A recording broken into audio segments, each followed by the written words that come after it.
Please type. Am I audible?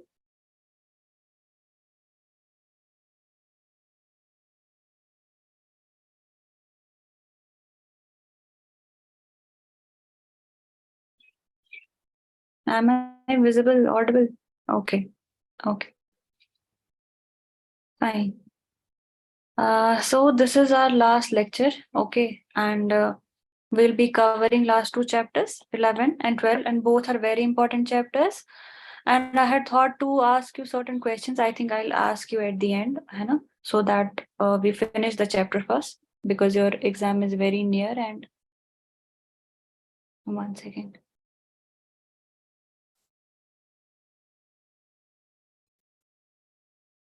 Okay.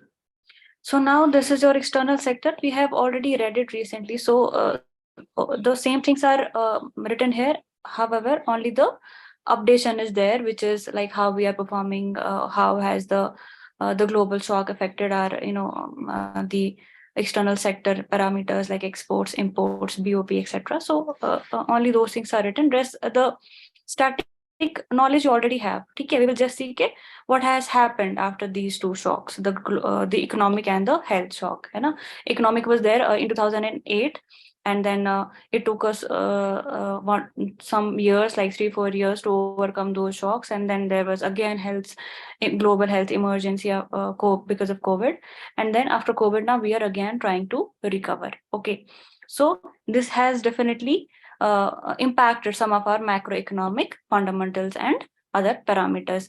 Now the word here is written is headwind. So this word could be asked either in the prelims question or in the mains question. So Pareto, you must be knowing headwind means something which is not letting you progress forward. Okay, which is a sort of challenge or a restraint or something, friction sort of, okay, which is hampering your growth or progress, whatever. So this word you can use this in your answers, okay, because whatever is mentioned in the economic survey now, whichever new word you find in the economic survey, like in the previous surveys we had Chakravyuh challenge, and then the other we had the nudge approach, behavioral change, and then in the other we had the trust based governance, which is repeated in this survey again. So ऐसे जो भी words हैं, you should be using those and expecting those to be asked in the exam. So now onwards, whenever you have to write challenges in the paper, you will write, instead of challenge, you will write headwind. Okay, so because of these two shocks, there have been an impact on the macroeconomic variables that we have seen in the previous chapters, and then now with respect to external sector, we will see in this chapter. So what are the major headwinds now, which the entire world is facing? Firstly, the tightening of the monetary policy. Firstly, the US did, and then because of the globalized economies, every other economy had to do the same. So we had then the tightened financial conditions. Then there was inflation also. Because of inflation, we were forced to tighten our monetary policy. So there was a rise in the commodity prices. Now we know that because of the inflation, there is volatility in the market. So whenever there is inflation or whatever happens in a very short span, that is directly going to affect your financial market. Okay, then there was reversal of the capital flow. You know that from among the major economies, there was capital flight, which was then pooled or directed towards the US, because US is comparatively stable compared to other economies. Then you have the currency depreciation, because there was dollar appreciation. So that in turn means the other currencies were depreciated. Then looming global growth, and then the recession and the slowdown. This you already know. So this is just a summary of whatever you already know from the previous chapters. Now we will see now what all are the developments with respect to exports, imports, international investment, forex, then the external debt and the BOP situation. Okay. Firstly, this can be a direct question asked in mains, direct.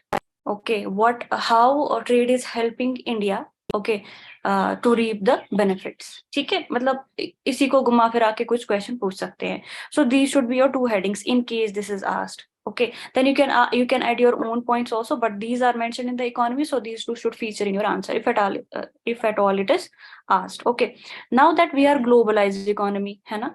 So whatever happens at one place will be felt at the other places also. Now this can be positive as well as negative. Now if we are doing trade with the other countries also, so obviously that will help us in getting some of the forex reserves, and that will help us in selling our products in the other markets, and hence we can get our currency can get will become more and more dominant in the other parts of the world, है ना? So that is why we want to be dominant in the global trade, ठीक है? So that our currency becomes more and more its presence should be felt in other parts of the world. So now, what is the first this quality of India? First quality is that since it is open, we are competitive. We have some comparative advantage in certain sectors like services and our skilled labor. That is now, you know that how many, even in the Google, be it the tech sector or any other sector, है ना? We are showing our presence there. Whatever is related to the labor as services, we are showing our comparative advantage, and hence we are able to explore all the benefits of the globalized world. Okay, so because of the openness we are able to do that. Then second, our share in the world trade has been increasing. So the world trade is steadily increasing. So ये directly पूछते हैं ना, so whether the our share in the trade, in the global trade, is it increasing or decreasing? Is it steadily increasing or abruptly increasing? ठीक है, so this is steadily increasing. ये word आपको पता होनी चाहिए. अभी कितना increase हुआ? It was 46% in 2021 and 50% in the first half of the 2022. Imagine 50% of the global trade India is doing. ठीक है, so this is a very considerable percentage. So ये आपको पता होनी चाहिए 50%. Okay, उसके बाद global scenario. What is the global scenario with respect to the trade? Okay, abhi you know that because of the disruptions, because of this and that, there was some problem, there was some slowdown, there was you know, even the global supply chain was at that time broken, but now we have improved, we are improving, and we are trying to recover to the original pace. And then what is the global outlook with respect to the entire global trade? That it is said that it will continue to worsen even in the 2023, because we have not yet recovered properly. So its effect will be seen in this year also. ठीक है, but आगे चल के in 2024-25 it will be fine, but at least in this year it will be even felt in this year also. ठीक है, now this is important that you have to remember the trend, what has happened in export promotion and what has happened in with respect to imports. ठीक है, so this is our share. It's talking about India in general. Okay. So what has happened to the share in the world mercantile export? See, it has increased 1.6 to 1.7. Usually एक साल का तो नहीं पूछेंगे, but still थोड़ा बहुत trend पता होनी चाहिए. ठीक है, अब इतना यहाँ पे थोड़ा non uniform है. पहले it has decreased and then it has again increased. Okay. Then with respect to services, it has remained stagnant. तो ये आप थोड़ा याद रखोगे कि services के with respect to services it has remained stagnant, but export के केस में it has merchandise के केस में it has increased, and then combined both merchandise as well as services it has again increased. थोड़ा idea रखना, services and combined का increase, merchandise and combined का increase हुआ है, services का it has remained stagnant. ठीक है, 2020 and 2021. Okay, now the what has happened, import तो बढ़ता ही है, import बढ़ा है and बढ़ा है. ठीक है, import तो कम नहीं होता है, import चाहे merchandise हो, services हो और combined हो, it has increased. So ये general trend आप याद रखोगे. Only in this case this has remained stagnant. ठीक है, if at all this 2-year comparison is asked. Okay, उसके बाद what are the major spots in the India's trade performance?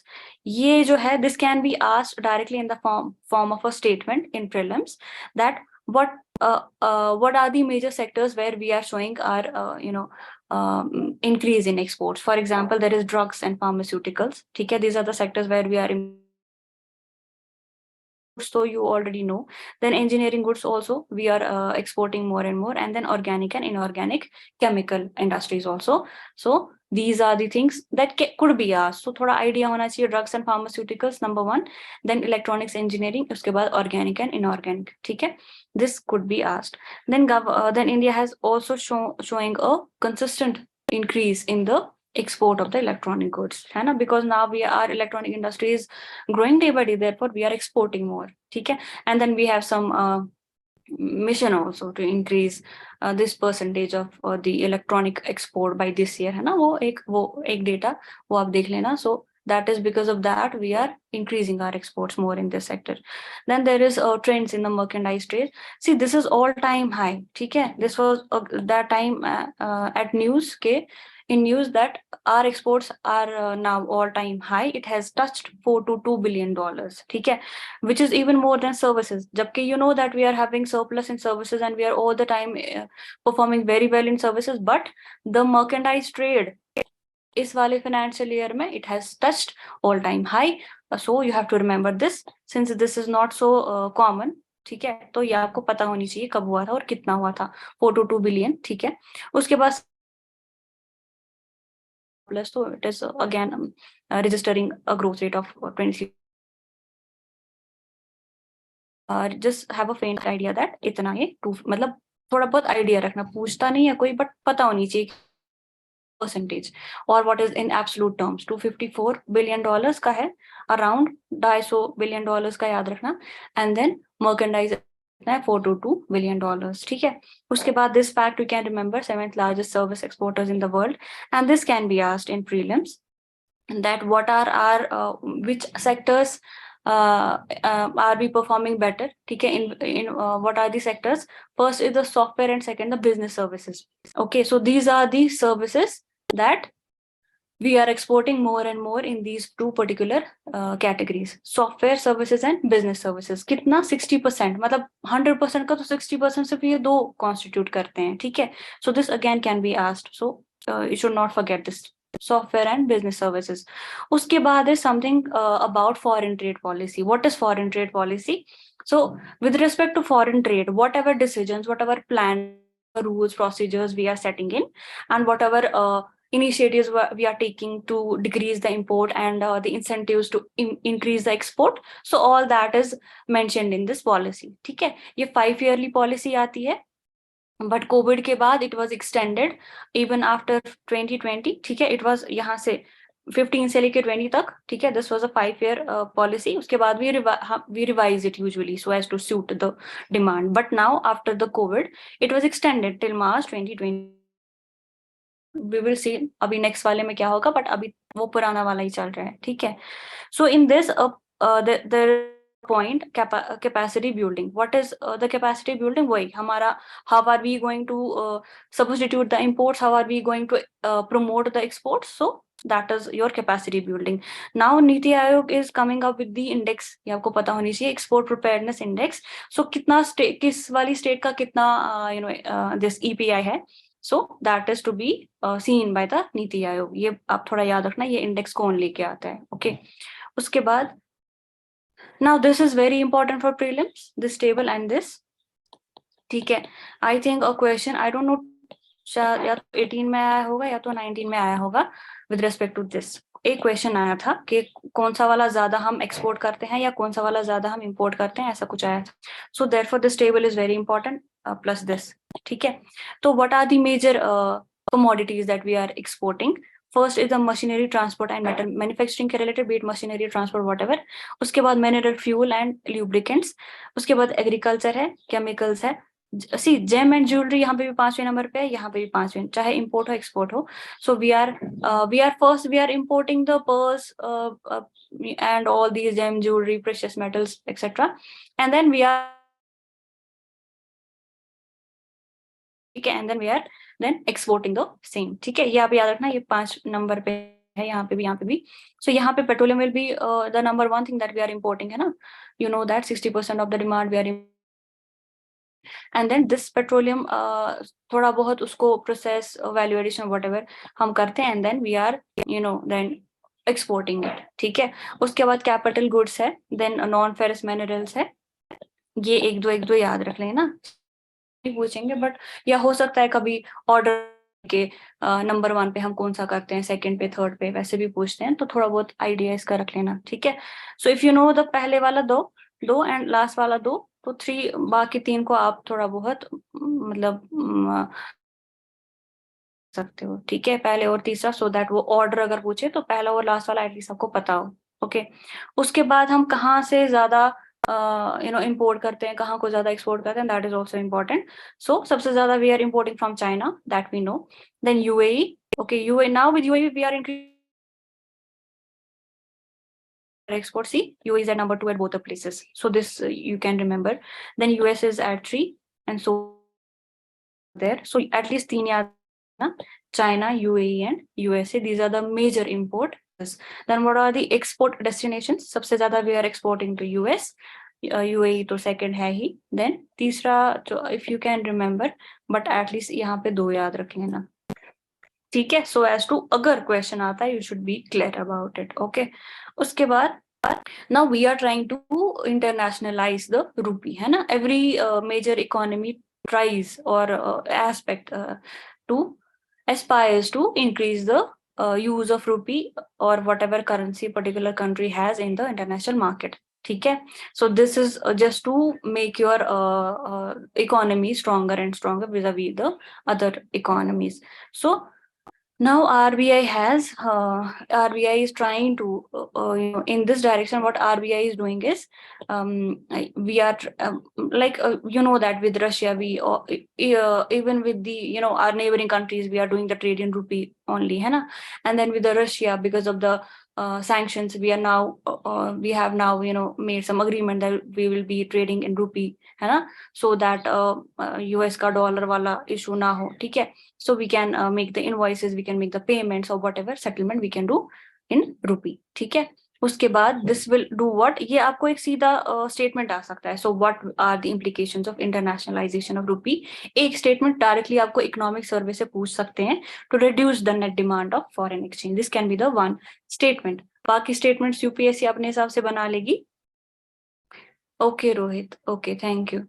So this can be the one of the क्या बोलते हैं statements that UPSC can set. Okay, so why we want to international, उसके तो बहुत सारे implications हैं, हम क्यों करना चाहते हैं, ठीक है, so that हमारी currency ज्यादा dominant हो, कल का हमारा SDR में भी calculate हो, ठीक है, उसके बाद आपका जो basket of ये currencies है उसमें भी आपका presence हो, and then you can use your currency will be more and more stronger, then आपका import जो है वो कम होगा, ठीक है, आपका CAD कम होगा, आपका इसके बहुत सारे implications है. So one of the implication जो सर्वे में लिखी है, that is important to reduce the net demand for foreign exchange. Okay, and then that US dollar is doing much better, so we can then decrease the demand of US dollar in the current country. Okay, then dominant currency, that which currency is dominant, US dollar, ये पूछा है ना, ये पूछा है सर्वे sorry previous year questions में, और ये हमने किया भी है क्लास में, if you remember that.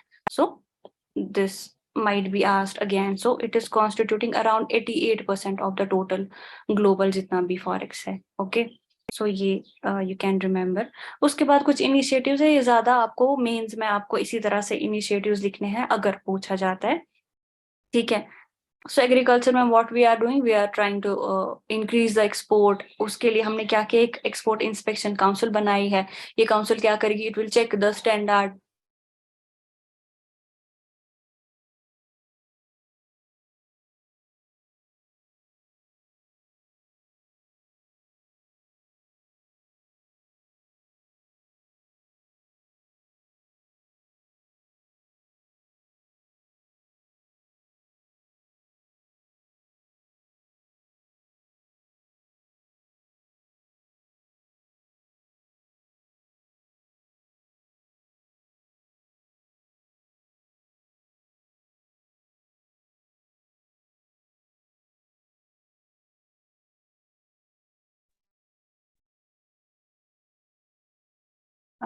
Sorry, there was some technical glitch.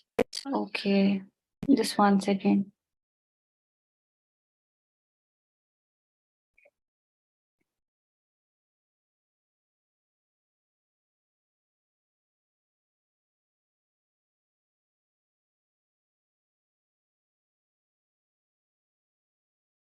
Okay, can you see the screen? Yes, ma'am. Okay, so I was talking about the the initiatives that we have taken in the agricultural sector so as to increase the exports. So one is the export inspection council will do what? It will check the standard of the products or commodities that we want to export. Uska wo sara quality standard etc that will be inspected. Then we have plantation boards है ना, which will do with which will check the status of the plantation products that we are going to export. Then APEDA, you know that, अब इसके बारे में थोड़ा पढ़ लेना, ठीक है, प्री के बारे में, like ministry, department, and इसका क्या रहता है aim, थोड़ा बहुत देख लेना, 2-3 lines in this, okay, because this is mentioned, so you should be knowing. उसके बाद एक interest equalization scheme भी है, उतना भी important नहीं है, but इसमें we give certain benefits, ठीक है, government is giving certain benefits to the exporters. कहाँ पे? Pre and post shipment at the times of both. Pre shipment के टाइम आपको जो इंटरेस्ट रेट्स मिलते हैं, या पोस्ट शिपमेंट के टाइम पे जो भी इंटरेस्ट रेट्स होते हैं, वहां पे आपको गवर्नमेंट थोड़ा बेनिफिट देती है. उतना ज्यादा इंपॉर्टेंट नहीं है, एक line is enough, but this scheme is important, ठीक है. यहाँ पे आप थोड़ा सा पढ़ोगे, इसको गूगल करोगे, उसमें क्या देखोगे, what is RoDTEP, what is the, how does it work, ठीक है. This is for whatever export, whatever product you are exporting, this is for the remission of duties and taxes. अगर कोई प्रोडक्ट है, for example that is कोई भी मान लो 1000 का हो गया, सपोज एक कोई प्रोडक्ट है, ठीक है, और उस पे आप टैक्सेस फॉर एग्जाम्पल 50 रुपए के भर रहे हो, be it the tax or the duty, whatever, ठीक है. So when you are exporting this particular, so it will be exported for 1050 rupee, है ना, okay. So now this is exported on this particular price. Now what will happen, government will give you this, ये जो है ना, ये 50 rupees, इस पे आपको remission मिलेगा. remission in the sense that ये 50 आपके अकाउंट में रिफ्लेक्ट होंगे, okay. Now you can use this 50% in payment of taxes और पेमेंट ऑफ जो भी आपको गवर्नमेंट को करना होगा, ठीक है. So now this 50 rupees can be used in that. That is why this is called as remission of taxes and duties. So इतना how does it work वो आपको समझ आ गया होगा. Plus थोड़ा you will go and you will check a little bit on this because RoDTEP this is important for exports. So ये particular आप देख लेना एक बार, okay. Just एक reading करनी है, दृष्टि या जहां से भी आप करोगे एक बार, okay. उसके बाद is export credit guarantee. This is again how you are giving them the guarantee. For example, if I am an exporter, I want to export some of those products, ठीक है. फॉर एग्जाम्पल कल को मुझे वो value realise नहीं हो रही है इंटरनेशनल मार्केट में जो मैं एक्सपेक्ट कर रही हूँ. फॉर एग्जाम्पल यही मान लो 1050 rupees I was expecting to get, but I am not getting 1050 rupees. Then this particular corporation will provide me insurance, ठीक है. Unless I am not insured, I won't go and have the guts to export the products, है ना. सो उसके लिए insurance है. उसके बाद कृषि उड़ान स्कीम इज देयर. What उड़ान, you know, है ना, उड़े आम देश का आम नागरिक. This is for connecting the unserved and underserved areas at a very cheap fare, है ना. Similarly now this is for कृषि. कृषि means what? जो भी आपके फार्मर्स होंगे, उनके जो भी कमोडिटीज प्रोडक्ट्स होंगे, पेरिशेबल्स, नॉन पेरिशेबल्स, उनको आप ट्रांसपोर्ट करोगे using this Udan scheme, okay, so that quickly वो ट्रांसफर हो और उनको बेटर वैल्यू रियलाइजेशन हो, okay. Then you have TIES. You know that this is there. This is again what? This is providing the financial assistance to all the agencies, government based agencies, चाहे वो central की हो या state की हो. किसके लिए? either for setting up a new export infrastructure or for upgradation of the existing export infrastructure. दोनों के लिए है TIES scheme, okay. एक हल्का सा आइडिया रखना, जो भी यहाँ पे मेंशन किया है उतना काफी है, जहां पे मैं बोल रही हूँ वहां थोड़ा पढ़ना है, ओके. उसके बाद is you know that we have now one district one product going on. So now the districts are made the export hubs, so that जिस भी डिस्ट्रिक्ट का जो भी प्रोडक्ट है जिसको हम एक्सपोर्ट कर सकते हैं, सो वहां पे उस डिस्ट्रिक्ट में वो वाला प्रोडक्ट को प्रमोट किया जाएगा, मैन्युफैक्चर व्हाटएवर, और फिर एक्सपोर्ट किया जाएगा, okay. Now what is our this trade engagement with the other country. This is important, ठीक है. ये हमने पढ़ा है रिसेंटली, FTA, PTA या कस्टम यूनियन एक्सेट्रा एक्सेट्रा, जो भी हमने पढ़ा था, ठीक है. So I expect you remember. So can you tell me the difference between PTA FTA? Let me see कितना याद है, थोड़ा जल्दी please.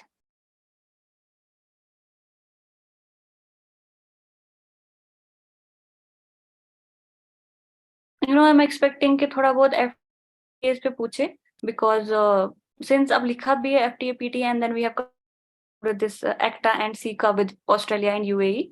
So this could be asked in prelims. So maybe ऐसे हो के PTA का स्टेटमेंट और FTA का स्टेटमेंट हो और वो इंटरचेंज, यूपीएससी यूजुअली इंटरचेंज ही करती है ना. सो FTA वाला characteristic will be written for PTA and PTA वाला will be written for FTA. So this might be done. FTA most goods and services, PTA certain goods. Okay. Others? Who is in the class? Once again. Ma'am I think it was in the case of that Pakistan, जो India Pakistan को शायद पहले दे रहा था और अब उसने बंद कर दिया है. क्या दे रहा था? कुछ ऐसा प्रेफरेंस टाइप, ऐसा कुछ. नहीं, you mean most favored nation? That is a different thing. Oh yeah, yes ma'am.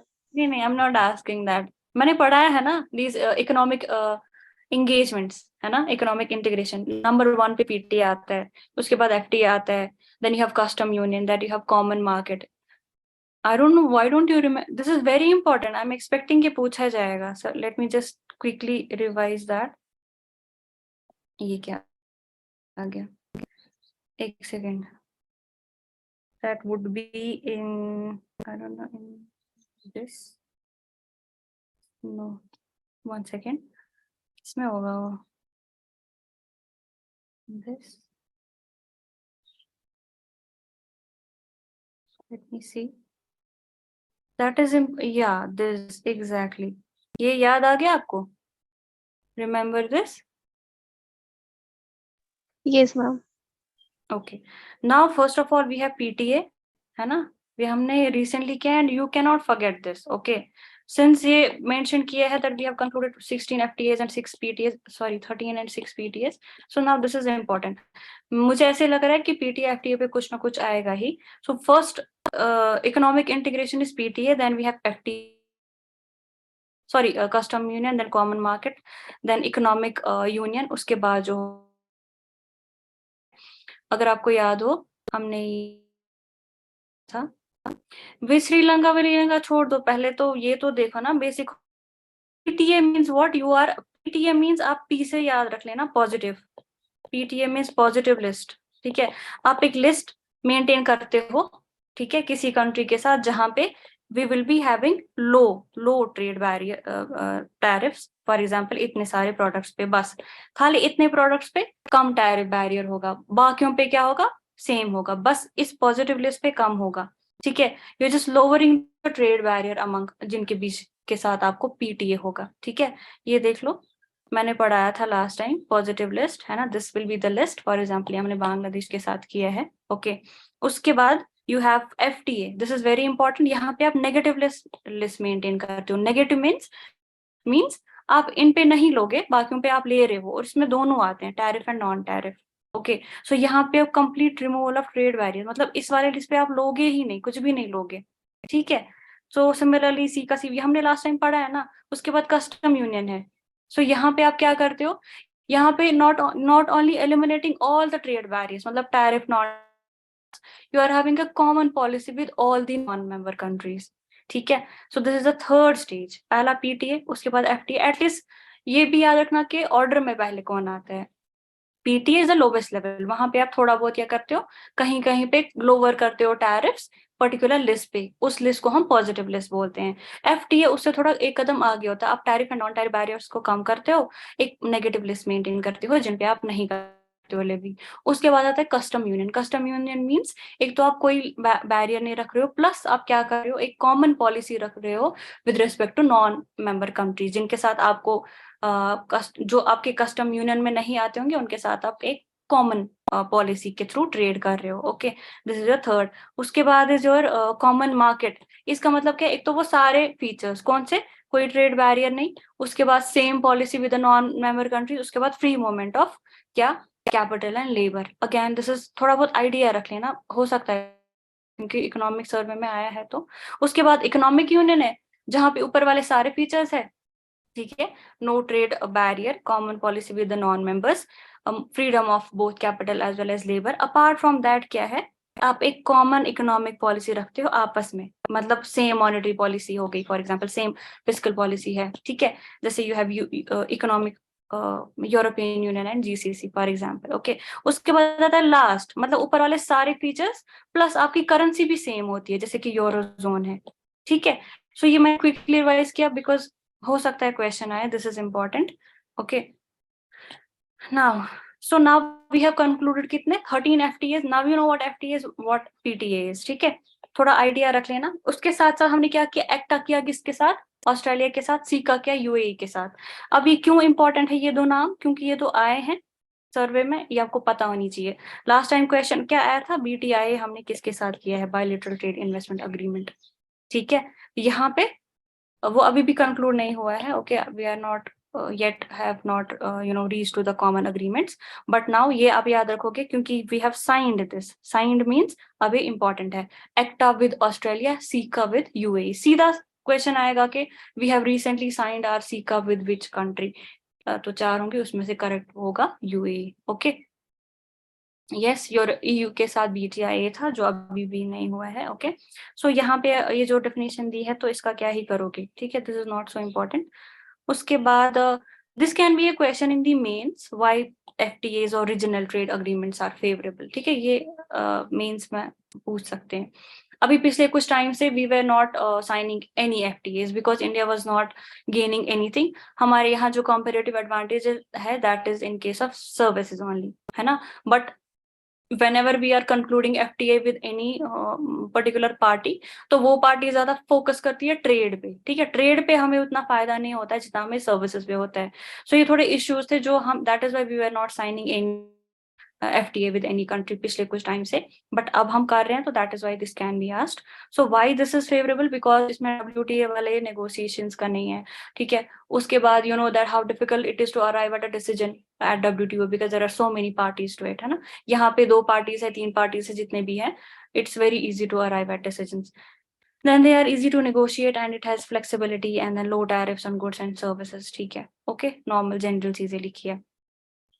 Now balance of payment, you should be, I don't know if you remember the table, current account, capital account, and current में you have visibles, invisibles, then in the capital account you have what? You have the FII, FDIs, है ना, external commercial borrowings and the NRI accounts, है ना।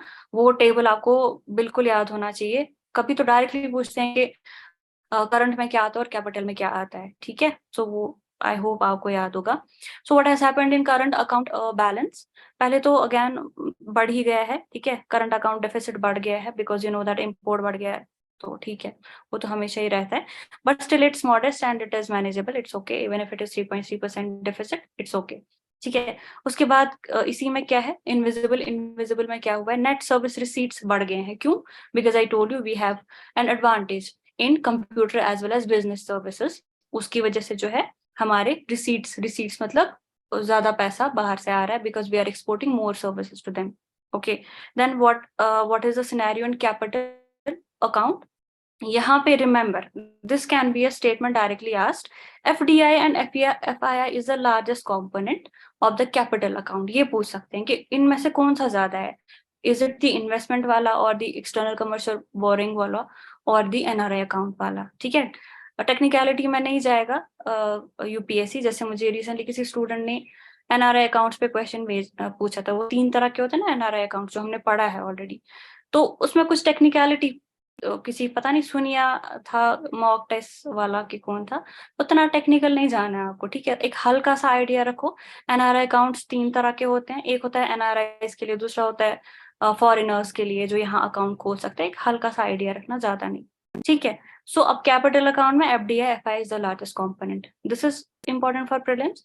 उसके बाद what has happened to BOP, यहाँ पे हमारा दिस फॉरेक्स जो है 562 बिलियन है, ठीक है, ये याद, ये हमने पहले लेक्चर में भी पढ़ा है, तो this is a repetition of the same. So now we are the 6th largest foreign exchange reserve holder in the world, ठीक है। So see this, this is the current account balance as percentage of GDP।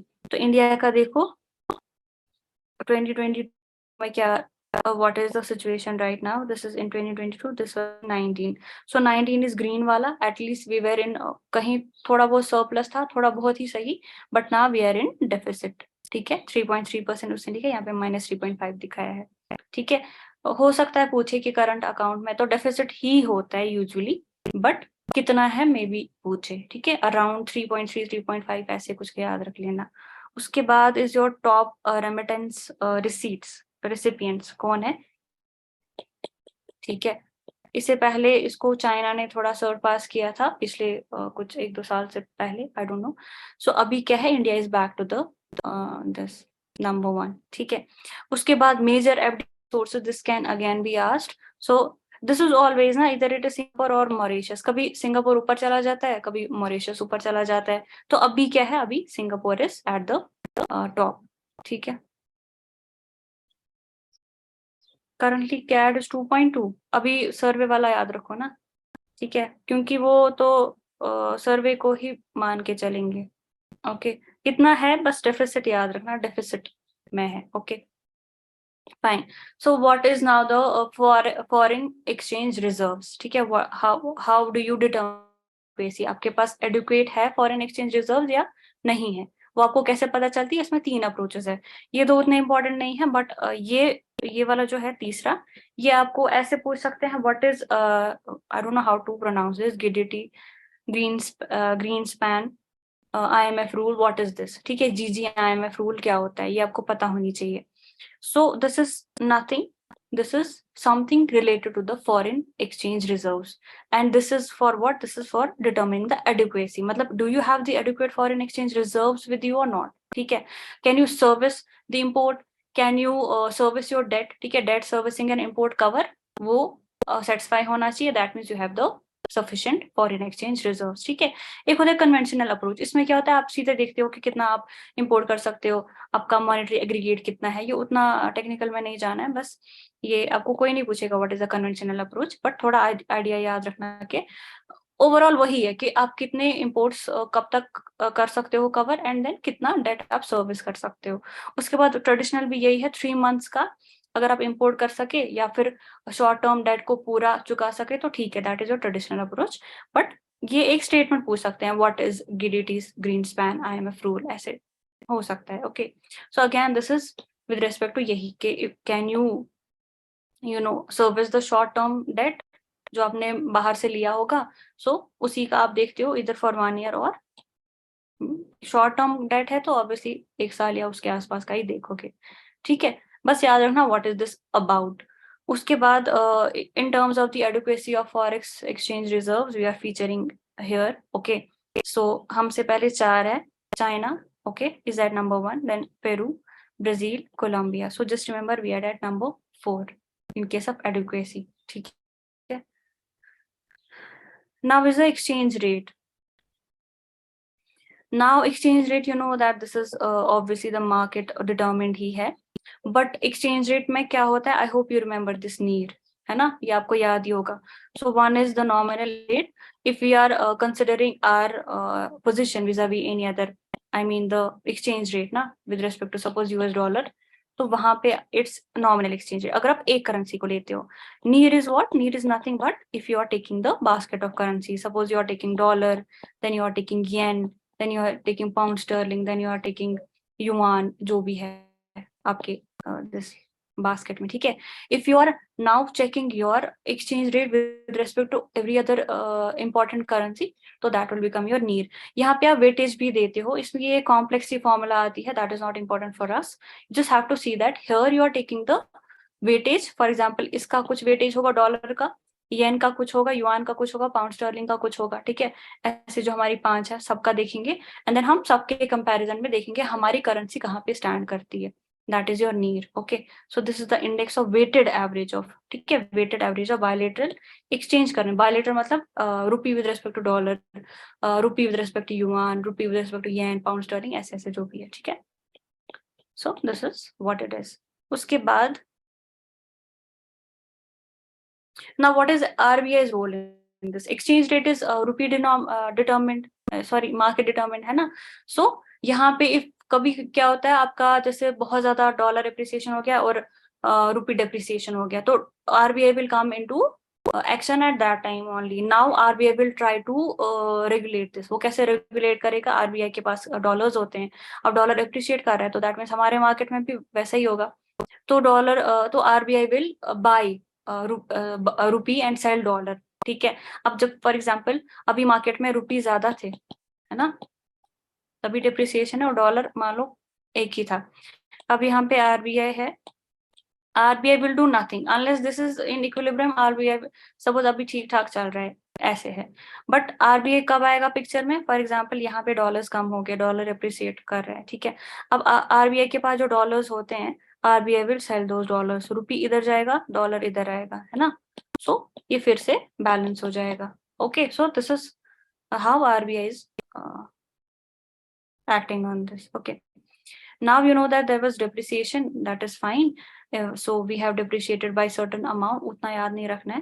And then with respect to NIR also we have depreciated because dollar had appreciated, but then RBI intervened, but still it was in but still we could not utna balance nahi kar paye hain, it was still depreciated currency. Okay, उसके बाद is your international investment position. ये हमने recently class में पढ़ा था, if you remember. So international investment position is nothing but you are checking कि आपका जो है what do you say, for example I'm an Indian resident, ठीक है। So how many assets I have in foreign and how many liabilities I have in foreign, ठीक है। That will be international investment position क्या है India की with respect to सारे residents का लेंगे, ठीक है। अगर आपको net calculate करना है तो it will be like Indian residents का कितना है एसेट्स एंड लाइबिलिटीज आउटसाइड, और फॉरेनर्स का कितना है एसेट्स एंड लाइबिलिटीज इंडिया में, ठीक है। यूजुअली हमारा जो होता है, हमारा लाइबिलिटी ज्यादा होता है, ठीक है, मतलब रेजिडेंट्स के ज्यादा लाइबिलिटीज है फॉरेन में इन कंपेयर टू एसेट्स, ठीक है। एसेट्स कम है, लाइबिलिटीज ज्यादा है, सो देयरफॉर नेगेटिव में ही चलता रहता है, ठीक है, इट्स नेगेटिव। अगर आप एसेट लाइबिलिटी रेशियो लेंगे दैट इज ऑल्सो 68%। अब what is asset liability ratio? So this is actually the summation of all the liabilities and divided by all the assets into 100. That means this is जो 68%, मतलब liability ज्यादा है, ठीक है। So ये तो पता ही है, ओके। उसके बाद so ये थोड़ा आइडिया रखना कि क्या है international investment position. So this is nothing but the value of all the financial assets that a resident is holding in any other country and liabilities that a resident is holding in any other country, ठीक है। उसके बाद is the external debt. This is again very important. I think debt to GDP ratio we have already done somewhere, है ना। That is central का हमने देखा और ओवरऑल गवर्नमेंट का देखा था। सेंट्रल गवर्नमेंट का अलग से इसका अलग से, ठीक है, overall 56% union, correct Rohit. Okay, so we have 56% for central government and around 80 to 90% change होता रहता है। Sometimes it's shown 86% for entire मतलब the general वाला debt, and sometimes it's shown around 90% or something like that, ठीक है। So ये idea थोड़ा बहुत रख लेना कि कितना होता है, because pre you know that UPSC is nowadays asking the facts also, ठीक है। So the debt to GDP ratio, अगर हम एक्सटर्नल डेट की बात करें तो इट हैज फेल्ड, ठीक है, it has fail to 19%। That means पहले 20% था, थोड़ा बहुत कम हो गया है, इतना याद रखना। और इस सब में जो है 97% शॉर्ट टर्म डेट है, okay. That means it's stable friendly, मतलब स्टेबिलिटी फ्रेंडली, मतलब शॉर्ट टर्म है तो हाँ ठीक है, हम इसको कर पाएंगे, मतलब कवर, ओके। हमारे पास उतना फॉरेक्स रिजर्व होगा कि हम उसको सर्विस करें, डेट सर्विसिंग हम कर सके। उसके बाद व्हाट इज द कॉम्पोजिशन, ये भी पूछा है ना, we have done this in class also when we were doing the previous year questions, है ना। सो सबसे ये सीधा यूपीएससी ने पूछा है कि out of the external debt हमें डेट किस करेंसी में ज्यादा है, ठीक है। So India's debt, external debt is denominated in US dollar, कितना 55%, बाकी फिर बाकी करेंसीज में है, बट यूएस डॉलर में हमें कितना कर्जा है, दैट इज 55%। ये पूछ चुके हैं ऑलरेडी, क्या पता फिर से पूछे। Then you have sovereign external debt. What is sovereign external debt? जितना भी किसी कंट्री का होगा, whether you are owing to your domestic creditors और टू द फॉरेन क्रेडिटर्स, ठीक है। सो अगेन थोड़ा बहुत कम हो गया है, ठीक है। इतना तो माइन्यूटली नहीं पूछेंगे, सीधा पूछेंगे व्हाट ये सॉवरेन एक्सटर्नल डेट क्या होता है, कुछ ऐसा पूछेंगे। और ये जो यहाँ पे है, this is your international debt report as compiled by the World Bank. So what is it reflecting? Let's see for India. This is जो maroon वाला है, this is short term debt, ठीक है, with respect to the total debt कितना होगा, उसमें short term कितना है 19, ठीक है। उसके बाद 20 is your total external debt, ठीक है। उसके बाद आपका सबसे ज्यादा जो है फॉरेन एक्सचेंज रिजर्व्स, ठीक है। तो ये ठीक है, this is sort of favourable, मतलब इसीलिए हम इसको बोलते हैं स्टेबिलिटी फ्रेंडली है। क्यों? क्योंकि शॉर्ट टर्म में है। उसके बाद टोटल एक्सटर्नल डेट जो है वो 20% है, बाकी हमारा इंटरनल डेट है, एंड दैट इज गुड। उसके बाद foreign exchange reserves as percentage of total debt कितना है 97%, तो ठीक है, it is fine for India, okay. उसके बाद is nothing, this is the end. तो ये थोड़ा बहुत मतलब दिस इज जो चैप्टर एट ग्लांस होता है, ये आपको थोड़ा पिक्चर देता है ओवरऑल चैप्टर का, ठीक है। तो we know that our merchandise export had reach an all India high. उसके बाद we are 7th largest in terms of ये, this is again important. External debt decline हुआ है, ठीक है। And then we are trying to promote our currency as international currency, ठीक है। उसके बाद रॉ टैप को एक बारी पढ़ लेना थोड़ा अच्छे से, और बेसिक तो मैंने आपको समझाया हाउ इट वर्क्स, बाकी ministry department this and that वो थोड़ा देख लेना, okay. Now is our last chapter. This is our physical and digital infrastructure.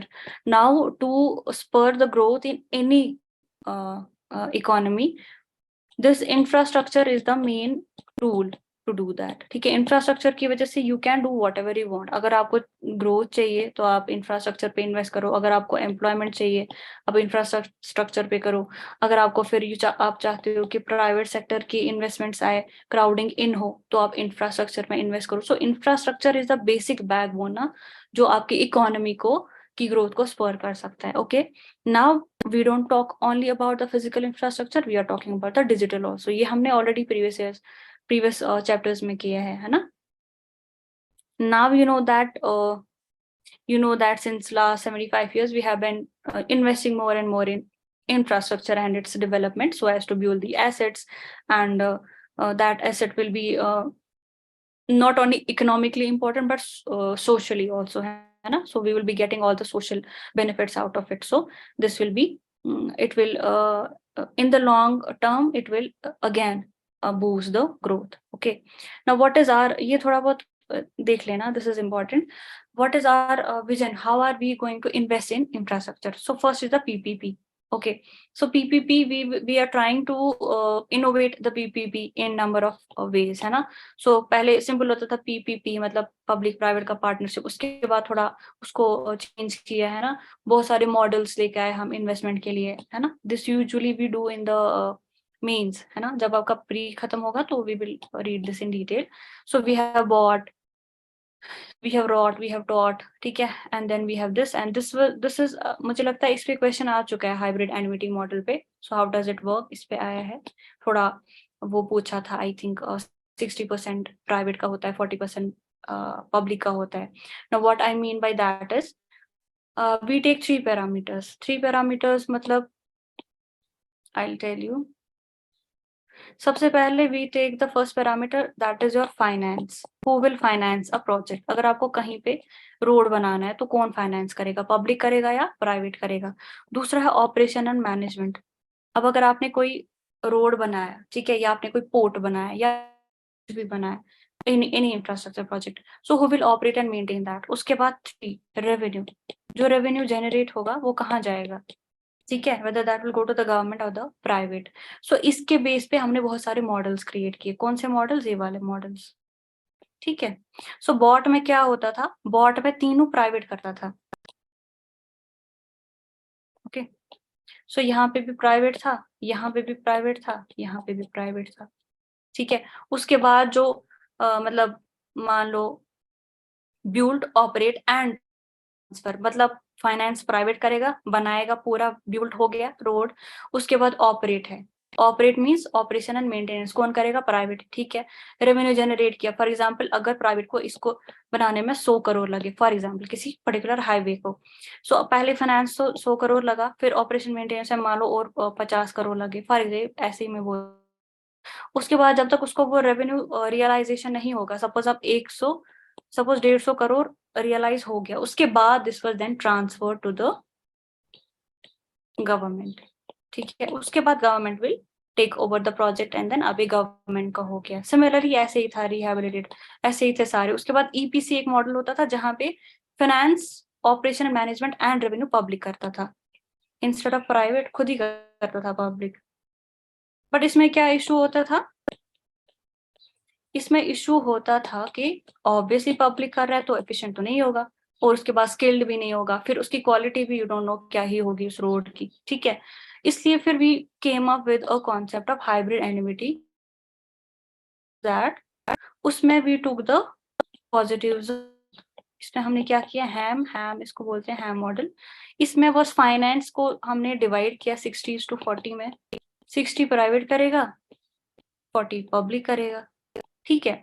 उसके बाद ऑपरेशन एंड मेंटेनेंस तो प्राइवेट ही करेगा, why, because you know that private is efficient. उसके बाद रेवेन्यू अल्टीमेटली गवर्नमेंट को जाएगा। तो इस तरह से हमने कुछ कुछ पॉजिटिव्स लिए दोनों के, बॉट के भी और ईपीसी मॉडल के भी, and then we came up with the high. इसीलिए ये पूछा था last time, I don't know किस साल पूछा था, तो 60 for private and 40 for public, कुछ ऐसा पूछा था।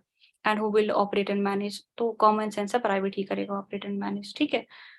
So these are all the different investment models that we are resorting to in order to build any particular infrastructure, ठीक है।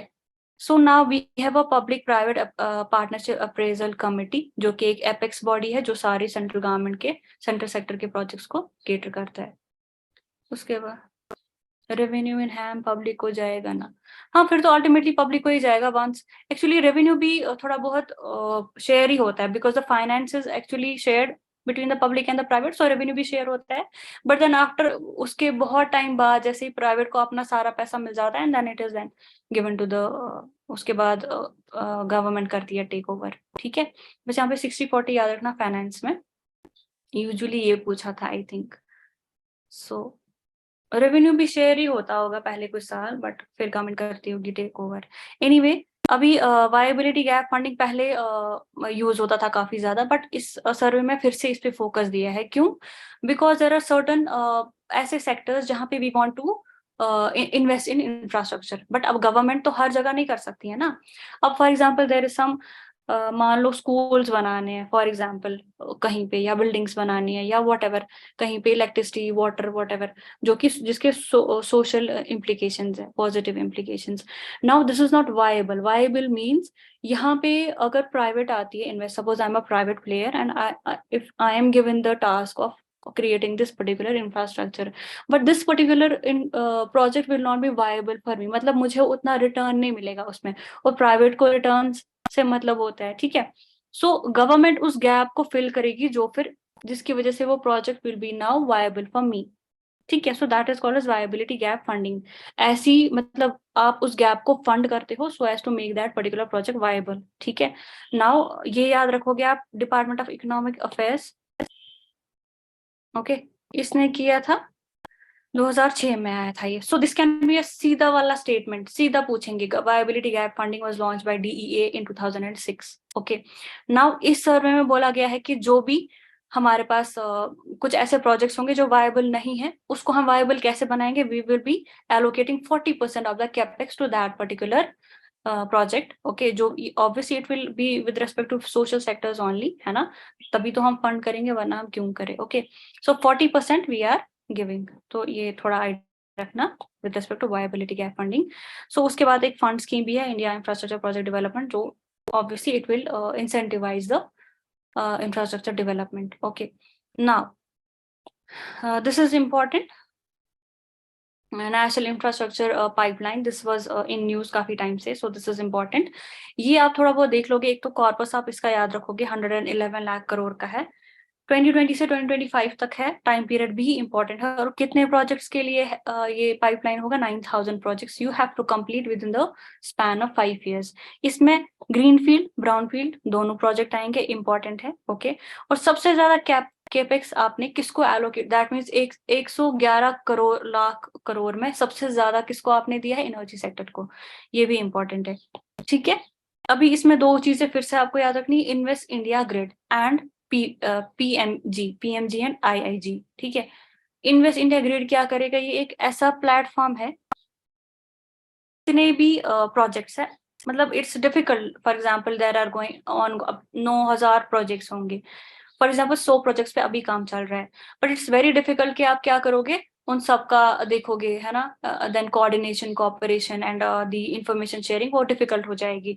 But now because of IIG you are collating all the information with respect to all the projects at a particular location. ठीक है, so this is important. IIG अगर पूछा गया ये क्या है, क्यों है, this is to streamline the NIP. ठीक है, नेशनल इंफ्रास्ट्रक्चर पाइपलाइन, उसके लिए एक प्लेटफॉर्म है जहाँ पे सारे प्रोजेक्ट्स के इंफॉर्मेशन को कोलेट किया जाएगा एट अ सिंगल लोकेशन. उसके बाद the department, which department will be responsible for doing it, DPIIT. Okay, then project monitoring group क्या है, ऑब्वियसली ये सारा मॉनिटर करेगा जितना भी, how to ensure the approval, clearance, fast track पे जो जो हो करना होगा वो PMG करेगा. ठीक है, सो दैट जो हमारा इम्प्लीमेंटेशन ऑफ दिस इंफ्रास्ट्रक्चर है वो आराम से हो जाए. ठीक है, उसके बाद अब देखो यहाँ पे you have to take care के ग्रीन फील्ड भी लिखा है, ब्राउन फील्ड भी लिखा है. ठीक है, दोनों प्रोजेक्ट्स करने हैं, चाहे आप नए प्रोजेक्ट्स बना रहे हो या आप पुराने प्रोजेक्ट्स को रेनोवेट कर रहे हो, दोनों. But what is national monetization pipeline? ठीक है, this is again important. Now when when government came up with NIP, then there was a lot of opposition, criticism कि how will you fund it, आप कहाँ से लाओगे 111 लाख करोड़. ठीक है, तो फिर उसी को सप्लीमेंट या फिर उसको सपोर्ट करने के लिए नेशनल मोनेटाइजेशन पाइपलाइन का फिर अनाउंसमेंट किया गया. What is this, this is actually nothing but the, जो भी आपके पास एसेट्स है, अंडरलाइंग एसेट जो भी गवर्नमेंट के पास है, ठीक है, उसको आप क्या करोगे, लीज पे दोगे या लाइसेंस पे दोगे, किसको, प्राइवेट प्लेयर को. फॉर एग्जाम्पल मैंने गवर्नमेंट से कोई एसेट लिया, सपोज किसी गवर्नमेंट का कोई भी एसेट जो अभी गवर्नमेंट के उतने काम नहीं आ रहा था. ठीक है, अभी मैं लूंगी, I utilise that and I derive the benefit out of that, then I'll give certain portion of that benefit to government. Obviously if I'm using the government's assets, I have to give something in return for that, so that will be nothing but the revenue, है ना, या receipts जो भी government को मिलेंगे vis-a-vis that asset. So वो कितना होगा, as per government we are envisaging it to be around 6 lakh crore. That means 111 crore में 6 लाख करोड़ क्या है आपका, कहाँ से आएगा, उन एसेट से आएगा जो गवर्नमेंट के पास है लेकिन उनको यूज नहीं कर रहा था गवर्नमेंट अच्छे से efficiently. So now some a third party will come and will use that and will give some revenue to the government, and then the government will fund the infrastructure projects. ठीक है, ये कौन होंगे, यहाँ पे खाली ब्राउन फील्ड प्रोजेक्ट्स होंगे. That means the government के ऑलरेडी प्रोजेक्ट्स थे, उन्हीं को हम लीज या लाइसेंस कर रहे हैं. ठीक है, so this is to provide the opportunity for deleveraging the balance sheet and providing fiscal space. किसके लिए, नए assets के लिए. Okay, so the estimated aggregate monetization value is this through core assets of the government over a period of same period है जो NIP का है. ठीक है, so how will you do this, ये याद रखना. So this entails a limited period. ऐसा नहीं कि फिर हमेशा के लिए प्राइवेट को मिले, no, this will be for some limited time. ठीक है, limited period का license or lease of an asset owned by government to a private sector entity for periodic consideration. Okay, so this is what I have told you already. ठीक है, उसके बाद जैसे ही contract period खत्म होगा, it will go back to the government. Okay, so this is just to fund the infrastructure projects. Now I've told you already in the previous lecture, if you remember, कि हमारा जो logistics cost था that was around 13%. ठीक है, मतलब इस time पे जो है that is 13%. So it has been around 14 से 18% की रेंज में, but अभी currently 13 है. So now our logistics policy, what we are this targeting, we are targeting के ये actually global ये है average 8%. So we want to bring our logistics cost up to 8%. Actually हम चाहते हैं 7.5 ही हो, so that हमें global के comparison में हमारा थोड़ा advantage हो. So 7.5 we actually are aspiring for, but अगर 8 भी हो जाता है that is good. At least we will be at par with the global cost. ठीक है, ये idea रखना. So what will it do? Obviously it will use the technology, जैसे कि already FASTag is already there है ना, या फिर e-way bill. So these are the already things that are in place so as to decrease the logistics cost. Okay, so there will be integration and there will be information sharing, then there will be resilient sustainable ecosystem. ठीक है, it will then foster the competition and will also increase the economic growth as well as employment opportunities. Simple चीजें हैं, बस वो target याद रख लेना कितना है क्या है. ओके, अब इसके कॉरेस्पॉन्डिंग जो इम्पोर्टेंट है वो है आपका लीड्स इंडेक्स. ठीक है, ये वर्ल्ड बैंक का होता है, वर्ल्ड बैंक इसको लेके आता है, what is logistics performance index. ठीक है, कुछ दिस कुछ सेक्टर्स है जिनके अक्रॉस हम इसको ग्रेड करते हैं, जैसे कि फॉर एग्जांपल इंफ्रास्ट्रक्चर सर्विस, मतलब इंफ्रास्ट्रक्चर का जो लॉजिस्टिक्स कॉस्ट है उसका क्या है, फिर सर्विस प्रोवाइड करने में आपका लॉजिस्टिक्स कॉस्ट कितना आता है, फिर रेगुलेटरी एनवायरनमेंट प्रोवाइड करने के लिए, है ना, जितना भी आपको ये जितने भी आपकी सर्विसेज होंगे या गुड्स को ट्रांसपोर्ट करना होगा उसके with respect to that regulatory environment. So इनके अक्रॉस में भी ये पूछे कि ये मतलब किसके अक्रॉस हम इसको मेजर करते हैं, है ना। लास्ट टाइम वो मल्टी डिमेंशनल पॉवर्टी इंडेक्स पूछा था।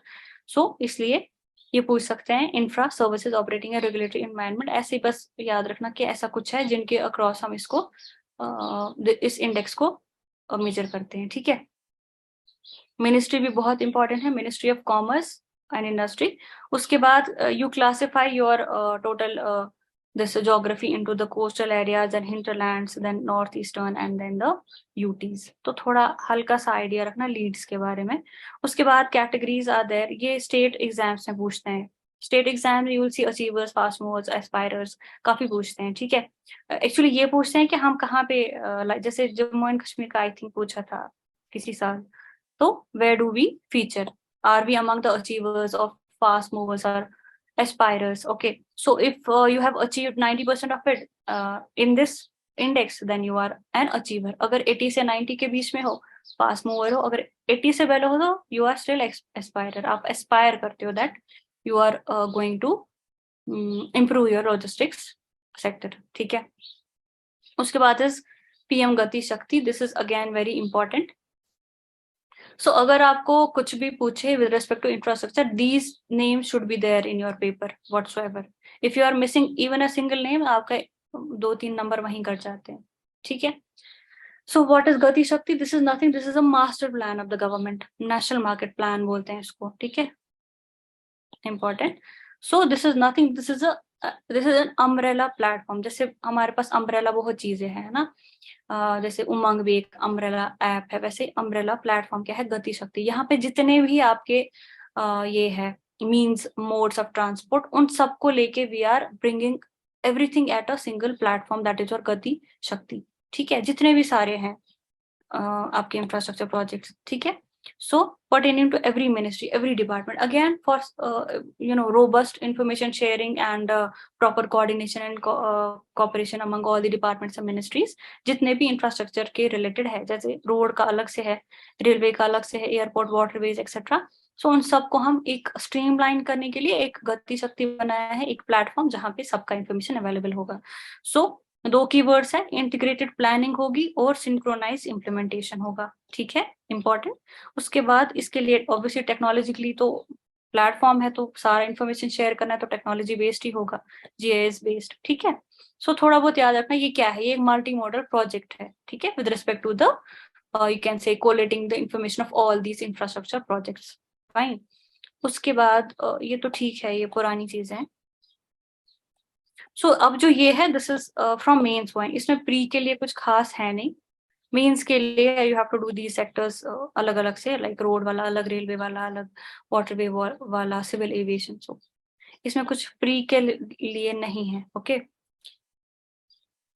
ओके। इसमें कुछ ये कहाँ याद रखोगे, 10,000 kilometre national highways we have constructed, okay leave it. उसके बाद रेलवेज है, ठीक है, इंडियाज लाइफ लाइन है, नेशनल इंटीग्रेशन है, बस ये याद रख लेना, 4th लार्जेस्ट नेटवर्क है, ओके दिस रेलवेज वाला, ओके। उसके बाद सिविल एविएशन, ठीक है। इसमें क्या इनिशिएटिव है, उड़ान, उड़ान यू नो दैट है ना already, you have to connect the underserved and unserved this parts of your country, so you are using उड़ान for that। अभी पोर्ट्स वाला जो है ये थोड़ा यूज होता है आपके आंसर्स में ना, wherever I had to mention this ports, ये वाली लाइन में वहां लिखती थी। सो आप भी if you are writing an answer, ठीक है, वहां पे ये आना चाहिए कि through via ports you are using ports for 90% of your international trade by volume and 79% by value। तब आई थिंक 75% था, अभी थोड़ा 79% लिखा है इसमें, ठीक है। So 90% trade you are doing by volume via ports, ठीक है, एंड 79% बाय वैल्यू, ये आप याद रखोगे, this is very important data for your answers. उसके बाद कैपेसिटी तो याद नहीं रहेगा, लीव इट, ओके। उसके बाद इनलैंड वाटरवेज का क्या है? इनलैंड वाटरवेज का फिर से मतलब since you know that ports हमें कितना यूज होते हैं, सिमिलरली इनलैंड वाटरवेज का भी we are trying to increase the use of it, है ना? We are trying to make the waterways more and more navigable. Okay, so now the length of navigable जो है waterways वो भी बढ़ रहा है. Okay, it has reached up to 14,000 kilometers, around 14-15 याद रखना. कार्गो मूवमेंट भी ऑल टाइम हाई है, कितना है उसको छोड़ दो. तो और याद रखो कि कितने हैं हमारे national highways, waterways, national waterways, sorry, that is 111. ठीक है, ये याद रखना.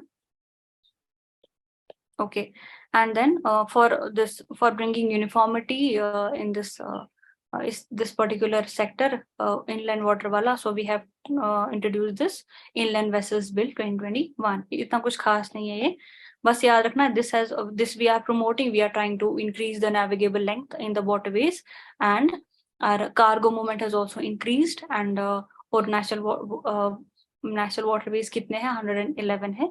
और सबसे ज्यादा नेविगेबल लेंथ किसी है? वेस्ट बंगाल की है. ठीक है, अब जिस भी स्टेट से आप हैं तो आप अपना अपना देख सकते हैं. ठीक है, JNK is not even in the picture. ठीक है, आप if anybody is from West Bengal from you, तो यू शुड बी हैप्पी.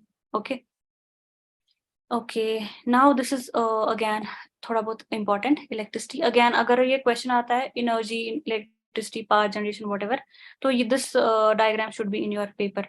अगर आपने ये डायग्राम नहीं बनाया ना, तो then don't write answer. ठीक है, at least this is very important, this should be there. Okay, so 59% you are generating from thermal sources, 27% from renewable, and hydro 11-12% है, and then बाकी चीजें. ठीक है, now total installed capacity कितनी है? चाहे आप यूटिलिटी की बात कर रहे हो या captive, this is a combination of both. Utility mean simple जो जनरेशन ट्रांसमिशन होता है लाइंस के through, that is your utility.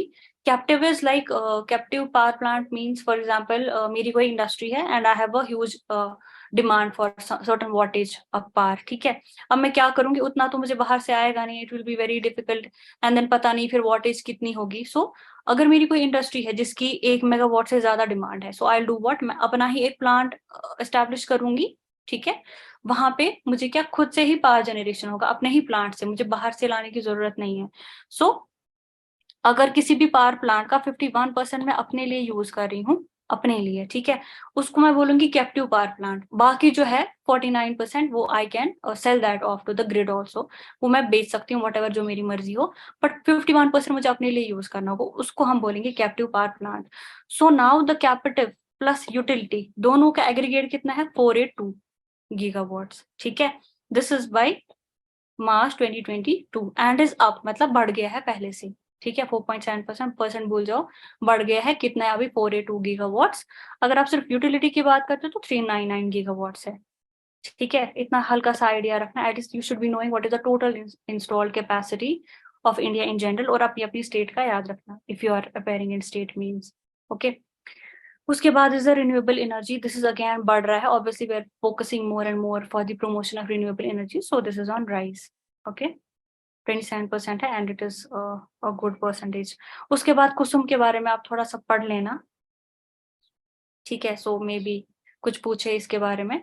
उसके बाद solar parks we have established. So these are all the ways by which we can, you know, then there is some purchase obligation also to some of the categories जहाँ पे आपको मतलब you are obliged to purchase renewable power. ठीक है, तो ठीक है, we are doing certain things जिसकी वजह से ये promote होगा. Okay, now there is something with respect to digital infra. So जब भी अगर question आए ना एग्जाम में, इंफ्रास्ट्रक्चर उसको ऐसे करके बना देना, यहाँ से फिजिकल इंफ्रा लिखना, यहाँ से डिजिटल. एक एग्जामिनर को मतलब ऑब्वियसली उसको दिखना चाहिए कि इसने डिवाइड किया है, लिखना नहीं, वो दिखेगा नहीं, ऐसे करके दिखा देना फिजिकल एंड डिजिटल. एग्जामिनर को पता होनी चाहिए, you know, both the dimensions. Okay, so what has happened in the telecommunication sector? So our telephone subscriber has increased. कितना? 117 करोड़ इंडिया में क्या है? टेलीफोन सब्सक्राइबर्स है. ओके, इंटरनेट कनेक्शंस भी बढ़ गए हैं. ऑलमोस्ट 97% जो लोग हैं they are wirelessly connected to the network.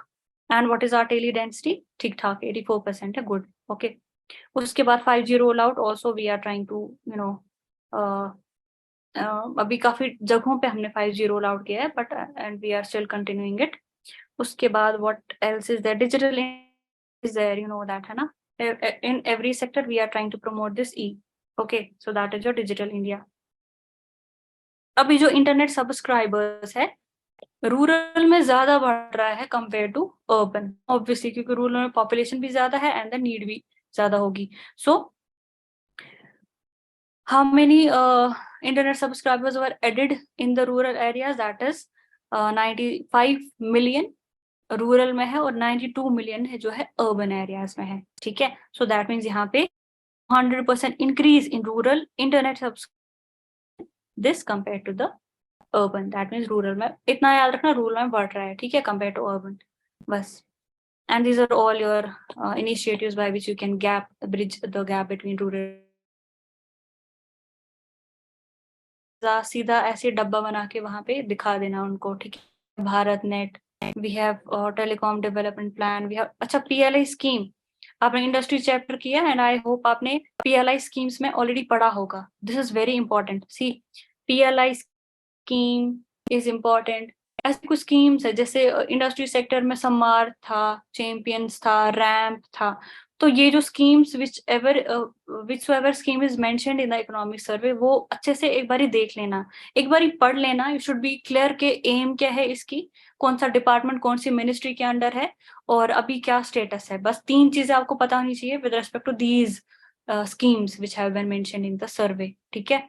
उसके बाद एस्पिरेशनल डिस्ट्रिक्ट स्कीम, ये भी थोड़ा बहुत देख लेना, कितने डिस्ट्रिक्ट्स है इसमें, क्यों है ये, why do we need this scheme, ठीक है, कौन सी मिनिस्ट्री के अंडर है, थोड़ा बहुत देख लेना। This is very important. PLI scheme तो बहुत इंपॉर्टेंट। उसके बाद DLI is also important, design linked incentive which is for semiconductors. See, with respect to the chips act of USA we are doing something in India, है ना, so as to increase the semiconductor manufacturing in India. उसके बाद उसके लिए हमने कुछ schemes लाई है, वो देख लेना, ठीक है। और हमने कुछ कॉर्पस था उसका, मुझे एग्जैक्टली याद नहीं आ रहा है, ठीक है। तो वो भी देख लेना कि कितना कॉर्पस हमने रखा है सेमीकंडक्टर डेवलपमेंट इंडिया के लिए, मैन्युफैक्चरिंग के लिए, ठीक है। चैलेंजेस क्या है, थोड़ा बहुत सेमीकंडक्टर थोड़ा देख लेना, क्योंकि काफी टाइम से न्यूज में है सेमीकंडक्टर्स, वो देख लेना, ठीक है। पीएलआई स्कीम, डीएलआई स्कीम, ये भी देख लेना, ओके। उसके बाद रेडियो तो ठीक है, अभी परसेंट टोटल पॉपुलेशन जो है उसको केटर कर रहा है प्रसार भारती, ठीक है, 23 language. What is now the, कुछ ग्रो ड्राइवर्स के बारे में लिखा है, कुछ थोड़ा बहुत लिखा है इंफ्रास्ट्रक्चर के बारे में। So what is the digital public infrastructure? Why do we have it? You want to increase the financial literacy, innovations, entrepreneurship, empowerment, ठीक है। तो आधार जो है it has set the journey of this digital public infrastructure, है ना, because of Aadhaar this could happen। उसके बाद ये बहुत पुरानी चीजें हैं जो काफी टाइम से थी, है ना, जैम ट्राइनिटी बहुत पुराना है। यूपीआई तो अब 19 के बाद आया, तो ठीक है, अब ये भी थोड़ा पुराना हो गया। कॉमन सर्विस सेंटर्स है, दिशा है, ठीक है, भारत नेट, ठीक है, ये तो ऑलरेडी थे। अब इनकी वजह से क्या क्या आया है, ये सारी चीजें इन्हीं की वजह से आई। Faceless assessment of taxation, fast tag, e way bill, ठीक है, कोविन, ये जो ये